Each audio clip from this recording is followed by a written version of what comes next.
Drama serial शेर की next episodes काफ़ी ज़्यादा इंटरेस्टिंग होने वाली हैं, जिसमें आप देखेंगे कि शेर ज़मान के गायब होने से बदर ज़मान की नींदें उड़ चुकी हैं। वो हर जगह शेर ज़मान को तलाश करता है, लेकिन उसे कहीं नहीं मिलता।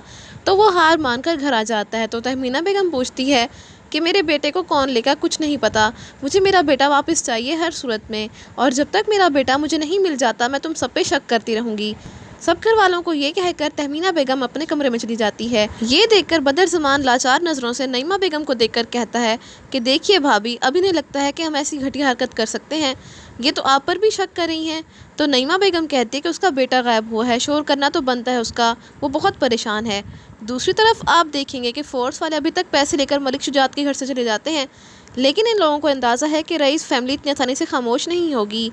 जिसके बाद फजर के बाबा इसके कमरे में आते हैं और कहते हैं कि बेटा वो लोग जा चुके हैं, तुम डरो मत, किसी की इतनी जुर्रत नहीं कि मेरे होते हुए तुम्हें हाथ भी लगा सके। मैं तो कहता हूँ तुम उस शेर ज़मान को मेरे हवाले कर दो और ख़ुद इस सारे मामले से निकल जाओ, इन सबको मैं देख लूँगा, तुम परेशान मत हो। तो फजर बहुत घबराई होती है और रोने लगते हैं। तो फजर की माँ इसके बाप से कहती है कि बच्ची भी डरी हुई है, आप इसे मज़ीद तंग मत करें। कमरे से आकर वो बाहर मलिक शुजात से कहती है कि आपको नहीं लगता कि मलिक साहब आपने अपनी बेटी पर बहुत बोझ डाल दिया है? चाहते क्या हैं आप? दुश्मनी तो आपकी बदर ज़मान से है, हमारी बेटी को इस सबसे दूर रखिए।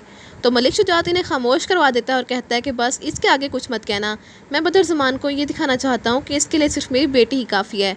दूसरी तरफ पूरी तरह से शेर ज़मान होश में आ जाता है और वो फजर को याद करने लगता है। तो वो इसे बात करने के लिए उसे वीडियो कॉल कर देता है। तो फजर रूम लॉक करके इसकी कॉल उठा लेती है और कहती है कि क्या बात है शेर, तुम ठीक तो हो? तो शेर कहता है हाँ मैं ठीक हूँ, तुम ये बताओ तुम ठीक हो, किसी ने तुमसे कुछ कहा तो नहीं?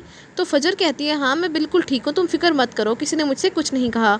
तो शेर ज़मान कहता है कि पता है आज मुझे अंदाज़ा हो रहा है कि मैं क्यों हर वक्त तुम्हारी तरफ खींचा चलाता था। मुझे जाना तो रिदा के पास होता था, लेकिन मैं तुम्हारी तरफ आ जाता था। तो फजर ये सुनते हुए कहती है तुम पहले पागल नहीं थे, लेकिन अब हो चुके हो। तो इसकी बात सुनकर शेर ज़मान भी हंसने लगता है।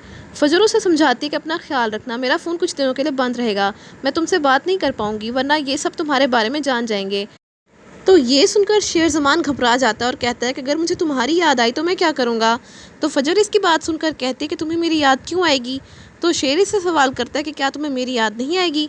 तो फजर जवाब देती है कि आएगी। तो फजर को मुस्कुराता देखकर शेर ज़मान के दिल में जीने की एक नई उम्मीद पैदा हो जाती है कि उसे अब फजर के लिए ठीक होना है। तो आप सबको क्या लगता है इस कहानी में कौन सा नया मोड़ आएगा? कमेंट्स में ज़रूर बताइएगा। इसके साथ साथ ही वीडियो अच्छी लगे तो वीडियो को लाइक और शेयर करने के अलावा चैनल को लाजमी सब्सक्राइब कर लें, ताकि मज़ीद नई वीडियोज़ बआसानी आपको मिल सकें।